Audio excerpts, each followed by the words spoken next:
이 본문은 예수님께서 십자가의 죽음을 앞둔 전날 밤에 마가 요한의 다락방에서 제자들과 함께 떡과 포도주를 나누는 주의 만찬에 대한 말씀입니다. 말씀인데 그 내용 중에 오늘 15절 본문에는 원하고 원하였노라 라는 말씀이 있습니다. 주님이 원하고 원하였다는 거예요. 원하고 원하였다는 이 표현은 굉장히 강렬한 표현이에요. 간절히 원했다는 거예요. 이 간절이라는 것이 영어 표현으로 우리 뉘앙스하고 히브리어 헬라 원어 뉘앙스하고 영어 표현은 별로 없어요. 그런데 이 콩글리시로 한다면 strong desire, 굉장한 강렬한 원함이 있었다는 거예요. 주님이 뭘 그렇게 제자들에게 오늘 우리에게 이렇게 강렬하게 애절하게 원하고 있는 것인가? 그것은 유월절 먹기를 원한다. 따라합시다. 유월절 먹기. 유월절 먹기를 원한다는 거예요. 이 유월절 먹기가 무슨 의미인지 영어로 말하면 Passover meal이라고 하는데 유월절 먹기가 무슨 의미인지 간단히 먼저 좀 짚어보겠습니다. 첫 번째는 유월절 나누기를 원한다는 거예요. 유월절 나누기를 원하고 원한다는 거예요. 여러분 유월절이라는 게 무엇입니까?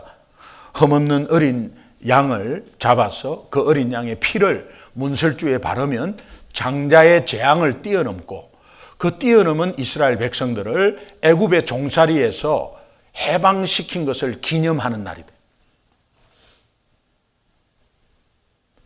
애굽의 종살이의 신음에서 벗어나지 못하는 이스라엘 백성들이 자기 힘으로는 절대로 벗어날 수 없는데 하나님의 은혜로 그 방법을 주셨는데 흠없는 어린 양을 잡아가지고 그 고기는 먹고 그 피는 문설주에 바르면 그 장자를 죽이는 재앙이 오는데 문설주에 피가 발리면 그 재앙은 뛰어넘는다. 그래서 온갖 생명의 가축의 첫 새끼, 그 다음에 장자가 죽으면 한 집에 3명이 줄초상 날 수 있어요. 할아버지가 장자면 할아버지가 죽고 그 할아버지의 첫 아들 아버지가 장자면 죽고 그 아버지의 첫 아들인 내가 있으면 내가 죽고 하루에 3명, 한 가족에 3명이 죽을 수 있는 그런 가운데서 이스라엘 백성들은 그 말을 다 들었습니다. 그런 가운데서 이제 바로 왕 휘하에 있는 애굽인들은 웃기는 소리 하지 말라고 그렇게 했죠. 이것은 영적으로 여러분 아시죠? 그런 의미에서 이 유월절이 얼마나 중요한데 이 유월절에서 가장 중요한 역할을 했던 것이 흠없는 어린 양이에요. 흠없는 어린 양. 예수님이 유월절을 나누기를 원하신다는 것은 당신 자신이 그 어린 양이라는 거예요. 구약에서 그렇게 우리 죄를 용서하고 제사장이 구약에서 실제로 흠없는 어린 양을 잡아서 피를 뿌리고 하는 것들이 거기에 제사장의 역할은 하나님이 세우신 역할이지만 그 어린 양의 역할을 내가 한다는 겁니다. 그래서 요한복음 1장 29절에 보면은 침례 요한은 예수님을 보면서 세상 죄를 지고 가는 어린 양이라고 표현합니다. 이 비밀을 정확하게 알고 있는 사도 바울은 누가복음 22장이 최후의 만찬 또 주의 만찬의 핵심 말씀인데 이것을 원문을 그대로 인용해 가지고 고린도전서 11장 26절에는 놀라운 해석을 합니다. 같이 한번 읽습니다. 시작. 너희가 이 떡을 먹으며 이 잔을 마실 때마다 주의 죽으심을 그가 오실 때까지 전하는 것이니라. 유월절 나누기를 어떻게 해석했느냐? 유월절의 의미, 흠없고 죄 없는 어린 양, 예수님의 보혈의 피로 구원받은 은혜를 아는 자는 그게 주의 죽으심을 아는 자예요. 주의 죽으심이 왜 죽었냐? 예수님이 왜 십자가에 죽었냐? 그것을 아는 자는 예수 그리스도의 복음을 그가 오실 때까지 전한다는 거예요. 유월절 나누기를 원하시는 예수님은 그 당시에 십자가가 바로 있기 전이니까 이 유월절을 통해서 그림자를 통해서 자기를 조명하고 결국은 내가 그렇게 될 것이고 내가 흠없는 어린 양의 피를 흘릴 것이고 그 피가 죄를 사하여 줄 것이고 이것을 아는 자만이 계속해서 이 복음을 전하게 될 것이다. 그렇게 말씀하고 있습니다. 두 번째, 유월절 먹기를 원하고 원하였노라라는 것에 무엇을 원했냐? 유월절 먹기를 원했다. 그러면 식탁 교제를 원하는 거예요. 식탁 교제를 원하고 원하는 거예요. 그래서 이제 실제로 식탁 교제를 합니다. 여러분, 식탁 교제하는 사람은 별로 밥맛 없는 사람하고는 밥을 못 먹어요. 여러분이 만약에 꼴 보기 싫은데 식사하면 같이 합시다 이렇게 한 적이 있습니까? 저 사람은 내한테 마음에 안 들고 나는 도저히 저 사람하고는 같이 있기도 싫어. 근데 저희 저녁 식사 같이 좀 해요. 이렇게 합니까? 뭔가 가까이 있는 사람은 식사를 같이 하자고 보통 해요. 어떤 분은 우리가 너무 가난해가지고 옛날에 먹는 것에 대해서 너무 이렇게 갈급해가지고 모든 것에 하여튼 말은 다 먹는 걸로 연관이 되었다. 우리가 너무 가난하기 때문에 그래서 굿모닝 좋은 아침입니다 이렇게 안 하고 아침 식사 하셨습니까?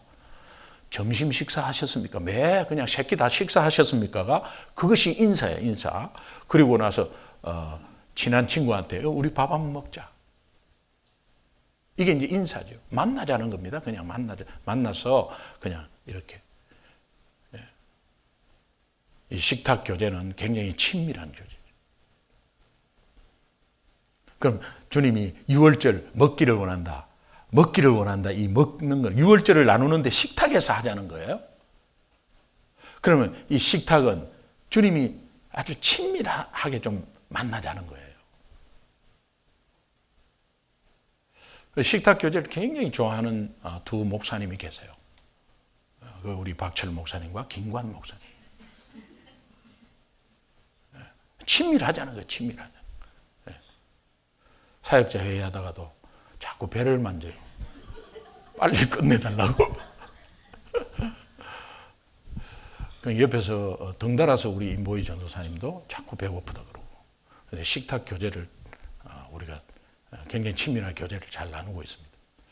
여러분, 이 식탁 교제의 의미는 친밀합니다. 주님이 그거를 원하고 있다는 거예요.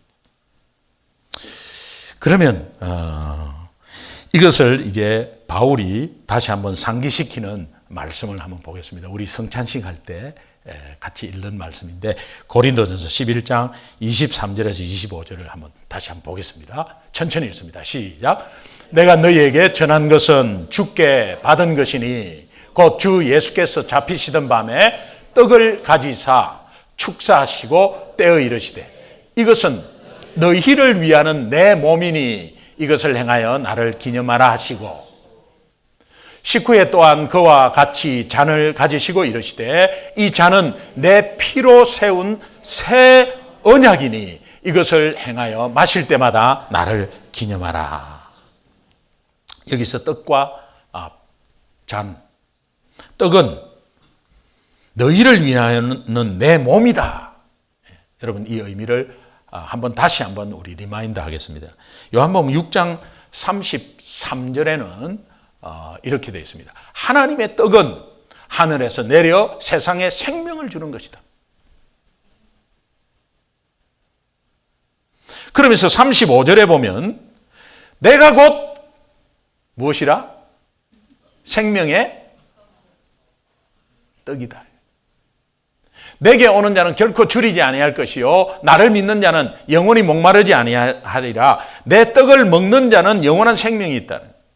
그래서 너희를 위하는 이 내 몸이니 하면서 떡을 주면서 이 떡을 먹는다는 이것의 의미는 나를 믿고 영원한 생명을 얻는 것을 기억하라는 거예요. 그러면서 하나님이 최후의 만찬에 예수님이 그렇게 보여주셨고 사도 바울은 그것을 인용해서 우리를 계속해서 기억하게 하는 거예요. 이 떡의 의미예요. 잔은 내 피로 세운 새 언약이다. 여러분, 새 언약과 새 언약이 있으면 옛 언약이 있겠죠. 그럼 옛 언약은 성막 제단에 흠없는 어린 양을 잡아서 피를 뿌려서 죄를 사해 주겠다는 약속이에요. 죄의 삭은 죽는 겁니다. 그 죄값을 치르려면 죽어야 되는 거예요. 하나님이 이것을 우리를 위해서 죄값을 치르려고 그 약속한 대로 성취하시려고 이 땅에 오셨는데 하나님이 하나님으로 오면은 죽을 수가 없습니다. 그러니까 하나님이 인간의 몸으로 오시는 방법이 동정녀 성령 잉태로 온 거예요. 그 방법을 하나님이 쓰신 거예요. 무조건 동정녀 잉태 뭐 이런 게 아니에요. 그 다 이유가 있고 그 방법밖에 없었어요. 그러나 온전히 죄 없이 오시려고 하면 남녀간의 관계에서 오는 것이 아닙니다. 성령에서 정말 전혀 관계하지 않는 동정녀 탄생으로, 또 인간의 대표로 오려면 인간의 크레딧은 10달을 부모 뱃속에서 자라야 되거든. 그러니까 온전한 인간이면서 죄 없이 그렇게 오셨습니다. 그래서 이 생명을 바친다는 구약에서의 생명의 정의는, 생명은 어디에? 생명의 정의를 말하라. 그러면 생명의 정의는 심장이 뛰는 것입니다. 심장이 멎는 것입니다. 뭐 여러 가지가 있겠죠. 성경은 생명의 정의를 레위기 17장 11절에 정확하게 말하고 있습니다. 육체의 생명은 피에 있다. 육체의 생명은 피에 있다. 피가 바로 생명이다. 맞죠? 피 많이 흐르면 끝나는 거죠. 피 많이 흘려버리면 끝나는 거죠. 생명이 가는 거죠. 그래서 성경의 생명의 정의는 피입니다. 그래서 죄의 값은 생명을 바쳐야 되는데 피를 뿌려야 되는 거야. 피를 흘려야 되는 거예요. 그래서 히브리서 9장 22절에는 피 흘림이 없이는 죄 사함이 없다. 이 말은 생명을 드리지 않으면 죄 사함이 없다. 죄의 삭은 사망인데 죄의 값을 치르려면 피를 흘려야 된다. 이 말은 생명을 바쳐야 된다. 피 흘림이 없이는 죄 사함이 없다. 그래서 흠없는 어린 양은 죄 없는 예수님이라는 거예요. 그래서 흠없는 어린 양으로 와서 포도주는 예수님의 피의 상징이라는 거예요. 그래서 새 언약은 이제는 십자가에서 생명 내어서 죄값을 치른 예수님의 피가 죄를 사하여 주고 영원한 생명을 주겠다고 약속하는 겁니다. 이 잔은 내 피로 세운 새 언약이다. 예수 믿는 우리가 바쁘게 살고 어려운 여건 속에서 힘든 마음에 여러 가지 상처받고 하는 가운데서 예수님을 쉽게 잊어버릴까 봐 예수님이 죽기 전에 그 친밀한 교제를 나누자고 하는 이 상황들을 남기시고 사도 바울은 그것을 그대로 해서 고린도전서에 우리에게 계속해서 알리는 거예요. 그래서 우리가 성찬을 계속하는 겁니다. 한 주간도 그 예수님의 죽으심과 부활하심을 잊어버릴까 봐. 그래서 나하고 식탁 교제하자라고 하는, 오늘도 우리에게 나하고 밥 먹자. 나하고 밥 먹자는 거예요. 주님은 우리를 친밀하게 꼴보기 싫어하는 것이 아니라 너무 가깝게 생각하는 자기의 최고의 걸작품이기 때문에 나하고 밥 먹자. 나하고 밥 먹자. 주님이 힘들어 죽겠어요. 나는 상황이 힘들어요. 그때가 나하고 밥 먹을 때다. 나하고 밥 먹자. 어떤 의미예요? 나하고 친하게 좀 교제하자. 지난주 큐티에 누가복음 24장을 읽었는데 부활하신 예수님이 제자들이 문을 잠그고 두려워해서 숨어 있는데 그곳에 쑥 들어오셨어요.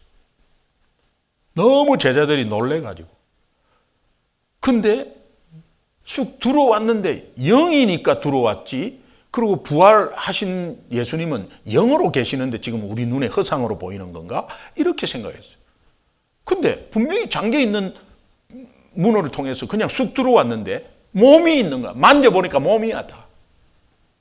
이거는 예수님의 생전하고는 다르죠. 신적인 존재지만, 이제는 완전히 신적인 존재지만 부활하신 예수님은, 그러나 그 몸을 그대로 보여주는 겁니다. 그렇게 할 수 있죠. 그런데 예수님, 그 제자들은 믿기지가 않았어요. 놀랍지만, 반가웠지만, 진짜 부활하신 주님을 앞에서 보면서도 자꾸 눈을 의심했습니다. 그런데 예수님이 자신의 손과 발을 그들에게 보여주시고 만지게 해요. 만지게 하고. 그 금난 가운데서 한번 상황을 생각해 보세요. 제자들이 특별히 도마는 뭐 그냥 이렇게 한번 만져보고 다시 보고, 이 주님이 몸인 거죠. 그리고 실제로 만져보니까 막 깜짝 놀라는 거죠. 그런 놀라면서도 와, 주님이다. 와, 우리 주님 맞다. 우리 주님이 평소에 말씀하시고 지난번에 말씀하신 거 부활하고 그냥 마치 우리 주님이 우리 죄 때문에 십자가에 돌아가시고 부활하신 주님 맞아. 와 하면서 확 달라들어야 될 거 아니에요. 3년 동안 같이 지냈는데. 그런데도 서먹서먹 하는 거예요. 알면서도, 이제는 확인했으면서도 서먹서먹. 요 서먹서먹한 분위기를 타파하는 주님의 말씀. 밥 먹자. 그때 뭐가 생각났겠어요? 제자들이. 예? 며칠 전에 있었던 최후의 만찬이 생각나게.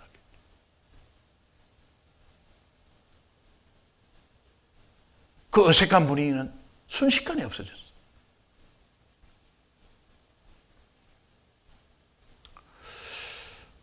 제가 결혼할 때 굉장히 어려웠어요. 아무것도 없었어요. 근데 우리 장모님이 너무 이뻐해 주셨어요. 딸 5에 아들 하나에, 제가 제 아내를 처음 만날 때 우리 처남이 6살. 딸 이게. 그런데 맏딸이고 이제 결혼한다니까 맏사이잖아요. 그리고 이제 군인 출신이라 하니까 막 너무 좋아. 우리 장모님은 아들이 꼭 군대를 가야 된다는 거예요. 군인 출신이니까 너무 좋아했어요. 아무것도 볼 짝 없는데 너무 사랑해 주셨어요. 그리고 뭐 가진 것도 없고. 그런데 이제 결혼 날짜가 정해지고 함이 들어가잖아요. 좀 집안 개인 일인데 함이 들어가잖아요. 함이 들어가는데 이제 제가 미선 씨한테 말씀을 했죠. 나는 함 못 들어간다고. 뭐 함에 뭐 그런 거 잘 못한다고. 그러면서 내가 그냥 정성스럽게 그냥 그날 집에 그냥 방문하겠다고. 함이 있으면 뭐 시끌벅적 하잖아요. 그런 거 나도 하고 싶었죠. 그런데 그런 상황이 안 됐어요. 그래가지고 이제 그랬는데 이제 우리 집사람은 그 이야기를 듣고도 말씀을 못 드린 것 같아요. 그래가지고 이제 함 지고 들어가는 날 저는 300만 원을 가지고 그것도 그냥 이렇게 봉투에 넣는 게 아니라 이제 그래도 함 짓는 거니까 이제 보자기에 싸가지고 300만 원을 보자기에 싸가지고 이제 들고 띵동 했어요. 왔다 뭐 난리. 근데 바로 왔어. 왜 바로 왔어? 그래서 문을 여니까 이제 함은 왜 안 왔냐는 그 모습으로 이렇게. 그래 이제 뭐 들어갔죠. 들어가니까요. 그럼 할머니도 한복 입고 계시고 다 함 지고 나서 오면은 다 절 받아야 되는 다 준비하고 있는 거예요. 장인 장모도 다 한복 입고 있고. 저는 시쭈리에 가가지고 보니까 분위기를 보니까는 이게 나하고는 안 맞는 분위기. 다들 그냥 막 할머니도 있고 막 하여튼 다 그래서 그냥 그 뭐 보자기 이런 거 놓고 그냥 이렇게 절을 하고 했는데 그 좀 이상하잖아요. 이상하잖아요. 그래서 그걸 뭐 설명을 좀 이제 해야 되는데 내가 언뜻 보니까 말을 안 했구나라는 생각이 들고 그러면서 이제 좀 어색했어요, 분위기가. 좀 미안한 마음도 너무 많이 들고. 근데 그때 우리 장모님이 시장하겠다고 빨리 밥 먹자 우리 밥 먹자 이래갖고 싹 분위기 바뀌어버렸어요. 그래서 아유 김서방 우리 밥 먹자. 그냥 우리 시장하니까 우리 너무 맛있는 거 준비 많이 했다고. 그러니까 그때부터 뭐 할머니도 그래 밥 먹자 그래갖고 다 둘러앉아서 친척들도 막 다 있었어요. 그런데 그렇게 해서 분위기 싹 좋아졌어요. 이제 그걸 잊지를 못합니다. 아마 제자들이 그렇게 두려워하고 힘들 때에 주님은 너희들 말이야 내 이럴 줄 알았다 막 이렇게 야단하지 않고 그냥 또 밥 먹자. 여러분 힘드세요? 여러분 신앙생활 하면서 어려운 점이 많으세요? 그리고 막 어떤 말씀에 막 부딪히는 말씀도 있고 어떤 말씀에 힘든 말씀도 있고 안 그러면은 혹시 관계 속에서 틀어져서 아니면 혼자서 고민하는 거 있으세요? 그러면 그때 주님은 여러분에게 이렇게 합니다. 밥 먹자.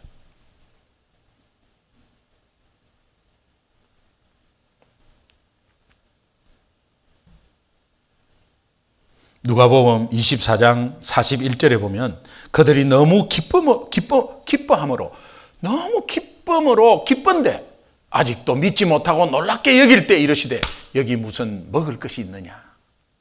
밥 먹자.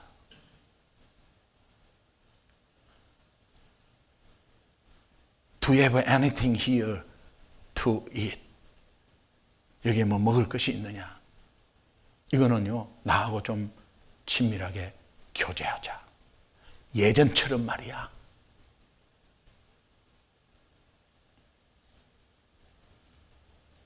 주님과의 식탁 교제는 친밀한 교제를 의미해요. 주님과. 그러면 어떻게 이것을 친밀한 교제가 가능한 것인가? 말씀밖에 없습니다. 주님과 친밀한 교제 말씀밖에 없어요.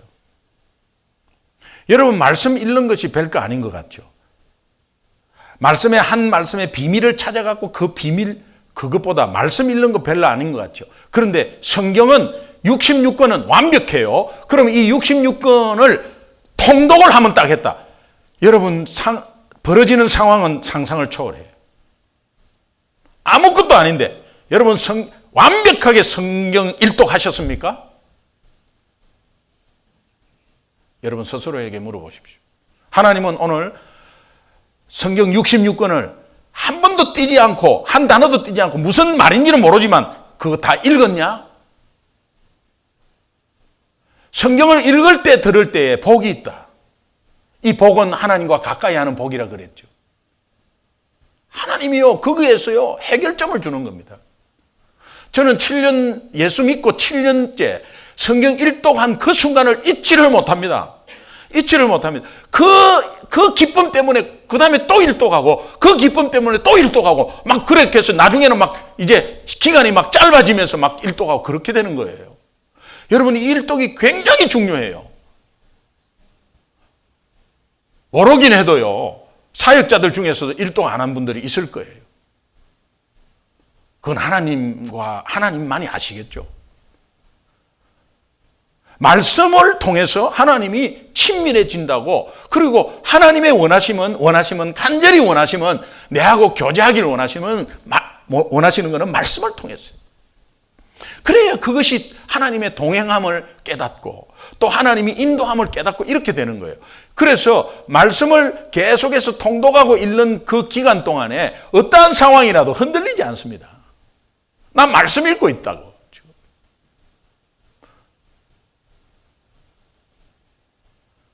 그래서 어제 우리 사역자들 회의하면서 일반 성경 말씀의 그 CD로 된 거 막 제3장,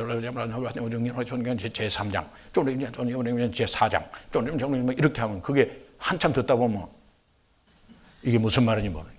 그런데 입체 낭독 너무 좋더라고. 너 거기에 있느냐? 아니에요. 어쩌고 이러면서 쫙 바뀌면서 짜잔, 짠짠짠, 끼 문 여는 소리 나고 막 이렇게 하면서 이거는 그냥 아주 영화 보는 것 같아요. 요거를 드리겠다 이 말이에요. 여러분이 그걸 읽을 때에 하나님께 친밀함이 오고요. 그 말씀 가운데 뭔가 하나가 또 읽는데 이 말씀이 여기 있네 하면서 다시 또 새기게 될 거예요. 우리 교회 학교에서 성경 암송 읽기 계속 하는데 이 아이들이 암송한 것을 사용하는 거죠. 우리보다 훨씬 나아요. 우리 김관 목사님이 말씀하시대요. 큰애가 소리고 둘째가 하늘인데 셋째가 단비. 하늘에서는 소리가 들리고 단비가 내리는 거예요. 그래서 첫째가 소리인데 단비가 처음으로 수영장에서 다이빙 대에 올라간 거예요. 그래서 두려워갖고 떨려갖고 막 못하고 있는데 밑에서 소리가 두려워하지 마! 하나님이 너와 함께 계셔! 적용한 거 아니에요. 그 말을 들은 또 하늘이는 바로 믿고 그대로 뛰어내렸다는 거예요. 그 소리 들으니까 야, 이 진짜 참 어린아이 정말 전적인 100%의 신뢰구나 이거. 우리는 그 말씀을 들어도 될까? 여러분, 엠마오로 가는 두 제자가 그들이 성경 말씀을 들음으로 마음이 뜨거워지고 부활하신 예수님이 동행한다는 사실을 알게 됐어요. 여러분이 말씀 읽지 않으면요, 주님이 너와 함께 하겠다 이 말이 적용이 안 돼요. 말씀을 읽을 때 주님이 나와 동행하는 것이 보여요. 믿으시면 아멘. 우리 찬송가에 보면 저 장미꽃 위에 있을 아직 맺혀 있는 그때에 귀에 은은히 소리 들리니 주 음성 분명하다. 이럴 때 주님 나와 동행을 하면서 나를 친구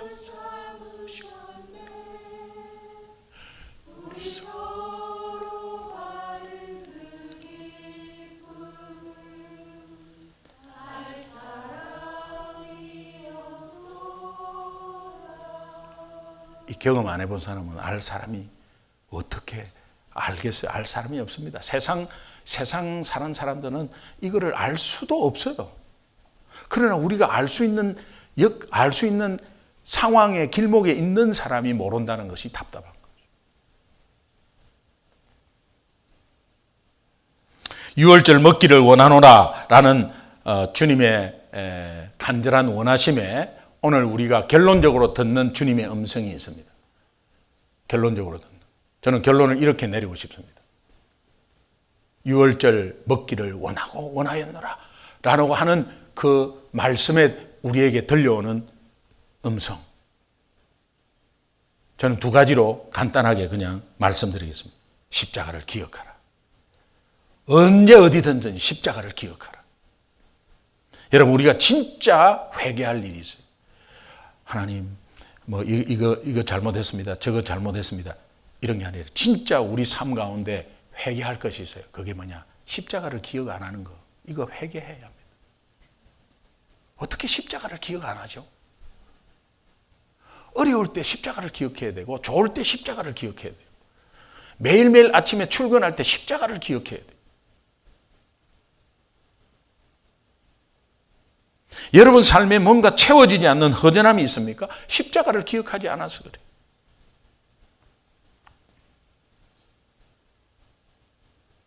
십자가 내가 처음 볼 때에 나의 마음에 큰 고통 사라져 오늘 믿고서 내 눈 밝았네 내 기쁨 영원하도다. 십자가를 생각하면 주님이 주시는 만족감이 오고 충만함이 십자가 속에서 예수 그리스도의 그 보혈의 피가 핵심이죠.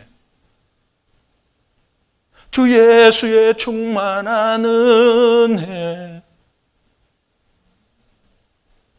내 영혼에 부소서.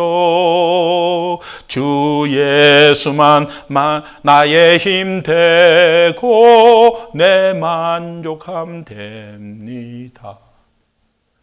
십자가 기억하고요. 두 번째는 주님이 우리에게 들려주는 음성은 말씀 안에 거하라는, 말씀 안에 거하라. 내하고 교제하자. 말씀으로 교제하자는 거예요. 말씀으로 교제하면, 저는 제 경험입니다. 말씀으로 교제하면 주님과 친밀해지면서 하나님 나라가 보여요. 하나님 나라가 보여요. 하나님 나라는 주님이 통치하는 것, 장소의 개념이 아니잖아요. 통치하는 것. 그러니까 주님이 나를 다스린다는 것이 확 와요. 그러면 주님이 나의 삶을 책임지신다는 그 믿음이 같이 오는 거예요. 말씀 안에 거하는 게 이렇게 파생되는 거구나. 그리고 그 나라를 소망하게 돼요. 여러분, 우리 어릴 때 막 교회 학교에서 많이 부르는 사막에 샘이 넘쳐 흐르리라. 그 다음에 또 뭐죠? 사막에 꽃이 피어 향내 내리라. 주님이 다스리는 그 나라가 되면은 사막이 꽃동산 되리. 힘들 때, 어려울 때, 막 마음이 막 꿀꿀하고 이럴 때 사막에 샘이 넘쳐 흐르리라. 사막이면 우리 갈급한 인생이다 이 말이에요. 예. 그 다음에 샘은 주님의 말씀이에요. 그리고 사막에 꽃이 피어 주님의 복이 가득한 거죠. 그리고 주님의 향내가 막 우리 삶 속에 나타나는 거죠. 그것은 주님이 다스리는 나라죠. 그러면 우리 삶은 꽃동산 내는 거죠. 그래서 어려울 때마다 이걸 부르는, 같이 한번 불러봅시다. 사막에 시작. 사막에 샘이 넘쳐 흐르리라. 사막에 꽃이 되어 향내 내리라. 주님이 다스리는 그 나라가 되면은 사막이 꽃동산 되리. 아멘. 보잘것없고 초라하고 늘 상처받으면서 가치 없는 삶을 사는 것 같아도, 한 주간에 넘어지고 자빠지고 막 그런 것 같아도 주님이 다스리는 그 나라, 그 속에 있는 백성은 절대로 하나님이 떠나지도 버리지도 않습니다. 그 삶은 꽃동산 될 줄로 믿습니다. 말씀으로 꼭 교제하는 그 삶이 실천되기를 주님의 이름으로 축원합니다. 잡히시던 마지막 밤에, 십자가에 있기 전 마지막 전날 밤에 하나님이 내가 유월절 먹기를 원하고 원하였노라는 이 유언적인 간곡한 부탁이 오늘 우리 삶 가운데 적용되어서 하나님과 친밀한 교제 가운데 주님의 나라 바라보고 십자가 기억하는 한 주간이 되기를 주님의 이름으로 축원합니다. 기도하겠습니다.